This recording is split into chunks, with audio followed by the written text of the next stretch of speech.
அப்போஸ்தலர் 24. இந்த 24வது அதிகாரத்தில் மொத்தம் 3 சம்பவம் குறிப்பிடப்பட்டிருக்கு. ஃபர்ஸ்ட் பிரதான ஆசாரியர்கள் மூப்பர்கள்லாம் என்ன பண்ணுறாங்கன்னா, தேசாதிபதியாகிய பேலிக்ஸ் கிட்ட பவுலை குறித்து குற்றம் சாட்டுறாங்க. ரெண்டாவது, பேலிக்ஸும் அவனுடைய மனைவியும் பவுலினால் சொல்லப்படும் வார்த்தைகளை கேட்குறாங்க.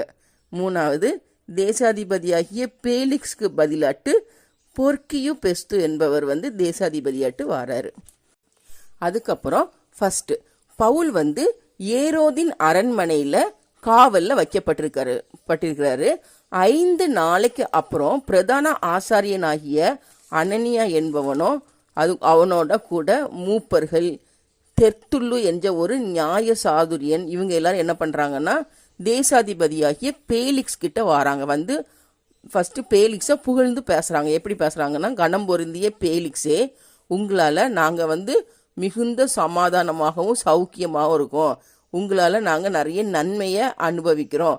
அதனால் உங்களுக்கு நாங்கள் நன்றி சொல்கிறோம் அப்படின்னு சொல்லிட்டு பேலிக்ஸை புகழ்ந்து பேசுகிறாங்க. பேசிட்டு என்ன சொல்கிறாங்கன்னா, பவுலை குறித்து குற்றம் சாட்டுறாங்க. இந்த மனுஷன் கொள்ளை நோயாகவும் இந்த பூமியில் சகல யூதருக்குள்ளும் கலகத்தை எழுப்புறவனாகவும் மத பேதத்துக்கு முதலாளியாகவும் இருக்கிறாரு. அதுவும் இல்லாமல் தேவாலயத்தை தீட்டுப்படுத்த பார்த்தாரு. அப்போ நாங்கள் என்ன பண்ணோம்னா, இவனை பிடிச்சி எங்களுடைய வேத பிரமாணத்தின்படியே நியாயம் தீர்க்க மனதாக இருந்தோம். ஆனால் அந்த டைமில் சேனாதிபதியாக லீசியா என்ன பண்ணாருன்னா, இந்த பவுலை எங்கள் கையிலேருந்து பலாத்காரமாக இழுத்து இங்கே கொண்டு உங்ககிட்ட ஒப்படைச்சிட்டாரு. அதுவும் இல்லாமல் எங்களை இங்கே வரும்படி உங்களுக்கு இவன் மேலே ஏதாவது குற்றம் சாட்டணும்னா இங்கே குற்றம் சாட்டுங்கன்னு சொல்லிட்டு எங்களை இங்கே வர சொல்லி கட்டளை இட்டாரு. அதனால தான் நாங்கள் இங்கே வந்திருக்கோம். நீங்கள் இந்த பவுலை விசாரிச்சிங்கன்னா இவன் மேலே உள்ள குற்றச்சாட்டு என்னங்கிறத நீங்கள் அறிந்து கொள்ளலாம் அப்படின்னு சொல்லிட்டு பேலிக்ஸை பார்த்து சொல்கிறாங்க. ஒன்று, இந்த பேலிக்ஸ் என்ன பண்ணுறாருன்னா, பவுல் பேசும்படி கையை காட்டுறாரு, செய்கை காட்டுறாரு. ஒன்று, பவுல் பேசுகிறாரு.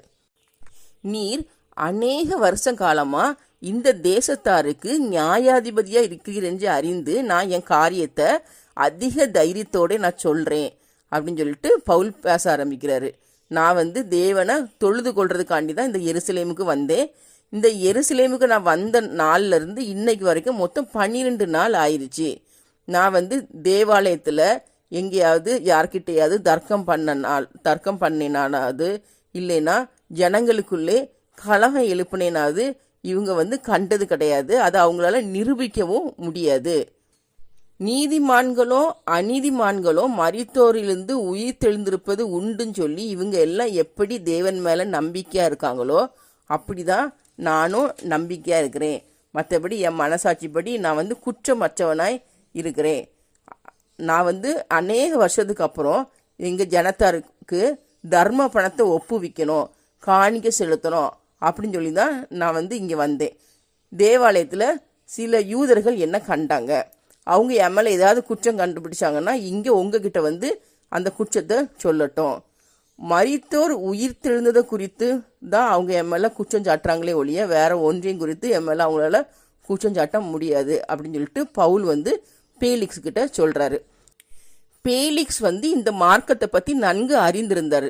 அதனால் இந்த பேலிக்ஸ் என்ன பண்ணுறாருன்னா, அந்த வந்திருந்த அந்த யூதர்கள்கிட்ட சொல்கிறாரு, மூப்பர்கள் பிரதான ஆசிரியர்கள் அவங்கள பார்த்து சொல்கிறாரு, நீங்கள் இப்போ போங்க, சேனாதிபதியாகிய லீசியா வரும்போது நான் இந்த காரியத்தை திட்டமாக விசாரிக்கிறேன் அப்படின்னு சொல்லிட்டு அவங்களெல்லாம் அனுப்பிவிட்டு பவுலை காவல் பண்ணும்படி கட்டளையிடுறாரு. அப்போ அந்த 100 அதிபதிகளை பார்த்து இந்த பேலிக்ஸ் சொல்கிறாரு, பவுலை நீங்கள் கண்டிப்பில்லாமல் நடத்தணும், அவனுக்கு ஏதாவது தேவைன்னா நீங்கள் பண்ணி கொடுக்கணும், பவுலை பார்க்குறதுக்கு யாராவது வந்தாங்கன்னா அவங்களுக்கு தடை பண்ணக்கூடாது இப்படின்னு சொல்லிட்டு பவுலுக்கு சில சலுகைகளை இந்த பேலிக்ஸ் செஞ்சு கொடுக்குறாரு. அதுக்கப்புறம் சில நாளைக்கு அப்புறம் பேலிக்ஸ் என்ன பண்ணுறான்னா, தன் மனைவியாகிய துருசில்லாவோடு கூட பவுல் வரார். பவுலை அழைத்து பவுல் மூலமாக சொல்லப்படக்கூடிய வார்த்தைகளை கேட்குறாரு. இந்த துருசில்லா ஒரு யூத ஸ்திரீ. இப்போ பேலிக்ஸும் துருசில்லாவும் பவுல் மூலமாக சொல்லக்கூடிய வார்த்தைகளை கேட்குறாங்க. இந்த பவுல் என்ன பண்ணுறாருன்னா, நீதியையும் இச்சை அடக்கத்தையும் இனி வரும் நியாய தீர்ப்பையும் குறித்து பேலிக்ஸ் கிட்ட பேசினோன்னா பேலிக்ஸு பயம் வந்துருச்சு. உடனே இந்த பேலிக்ஸ் என்ன பண்ணுறாருன்னா, பவுல்கிட்ட சொல்கிறாரு, நீ இப்போ போ, நான் எனக்கு எப்போவாது ஃப்ரீயாக இருப்பேன், இல்லை நான் எனக்கு சமயம் கிடைக்கும் போது உன்னை கூப்பிடுறேன், அப்போ நீ என்கிட்ட பேசு அப்படின்னு சொல்லிட்டு பேலிக்ஸ் என்ன பண்ணுறாருன்னா பவுலை காவலில் வச்சுறாரு. அதுவும் இல்லாமல் பேலிக்ஸ் வந்து நிறைய தடவை பேலிக்ஸ் தேசாதிபதியாக இருக்கிற டைமில் நிறைய தடவை பவுலை அழைத்து பேசுறதுக்கு மனதாக இருந்தார். ஏன்னா பவுல் வந்து விடுதலை ஆகிறக்காண்டி தனக்கு பணம் தருவான்னு சொல்லிட்டு பேலிக்ஸ்னு நினச்சாரு. பவுல் வந்து நம்மக்கிட்ட பணம் தந்து என்னை விடுதலை ஆக்குங்க சொல்லுவார். அப்போ நம்ம பணத்தை வாங்கிட்டு பவுலை விடுதலை பண்ணிடலான்னு சொல்லிட்டு பேலிக்ஸ் நிறைய முறை பவுலை குறித்து கூப்பிட்டுலாம் பேசியிருக்காரு. ஆனால் பவுல் வந்து அதை கண்டுக்கவே இல்லை. பணம் கொடுக்கணும், பணத்தை கொடுத்து நம்ம விடுதலை ஆக்கணும்னு சொல்லி பவுல் நினைக்கவே இல்லை. அப்படி 2 வருஷம் கழிஞ்சிருச்சு. 2 வருஷம் கழிஞ்சதுக்கப்புறம் பேலிக்ஸ் வந்து தேசாதிபதிங்கிற போஸ்ட்டிலேருந்து இறங்க வேண்டிய சூழ்நிலை வருது. பேலிக்ஸுக்கு பதிலாக பொர்க்கியு பெஸ்து என்பவன் தேசாதிபதியாட்டு வராரு. அப்போ பேலிக்ஸ் வந்து தேசாதிபதியை விட்டு கிளம்பி போகணும்.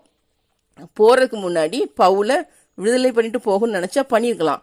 ஆனால் பேலிக்ஸ் வந்து யூதர்களுக்கு தயவு செய்யணும், யூதர்களுக்கு ஹெல்ப் பண்ணணும் அப்படின்னு நினச்சிட்டு என்ன பண்ணுறாருன்னா பவுலை காவல்லே வச்சுட்டு போகிறாரு.